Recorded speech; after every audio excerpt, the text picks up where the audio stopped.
मनोज जरांगे पाटील यांनी परवानगी फेटाळलेली आहे. 1 दिवसासाठीच तुम्हाला आझाद मैदान भेटेल असं म्हणण्यात आलं होतं. एका दिवसासाठीच तुम्ही तिथे बसू शकता असं म्हणण्यात आलं होतं. मनोज जरांगे पाटलांनी ही अट मान्य केलेली नाही आहे, तर ती फेटाळून लावली आहे.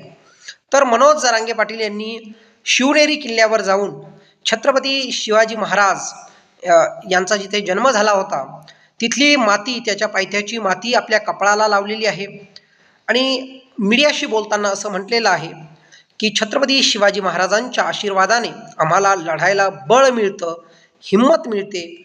तर जरांगे पाटलांचा प्रचंड उत्साह वाढलेला दिसतो. तर दुसरीकडे आझाद मैदानाच्या अवतीभवती पोलिसांचा ताफा, फौजेचा ताफा महाराष्ट्र सरकारने आणलेला दिसतो.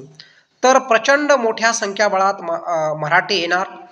एक अंदाजे आकडा सांगायचा झाल्यास 1,20,00,000 मराठा मुंबईत घुसणार असं आपल्याला दिसतंय. कारण की हा आकडा आपल्याला माध्यमांच्या द्वारे कळतोय.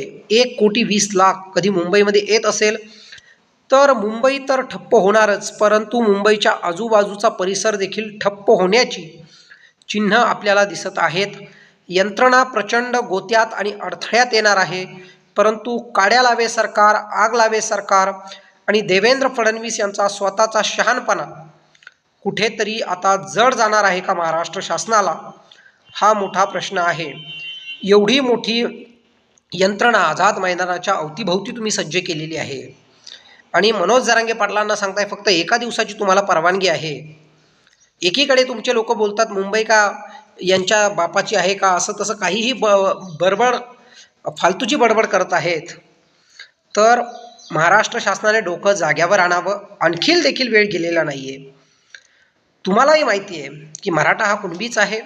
कुणबी आरक्षणावर त्याचा पूर्णपणे अधिकार आहे, तो देऊन टाकावा. कशाला यंत्रणा अडथळा आणताय त्या यंत्रणेमध्ये, मोठा प्रश्न आहे की आता सरकार काय भूमिका घेणार. आणि फडणवीस विरुद्ध मनोज जरांगे पाटील असा संघर्ष आपल्याला बघायला मिळतोय. तो संघर्ष फडणवीसांच्या हातात आहे टाळणं. मनोज जरांगे पाटील काहीच करू शकत नाही.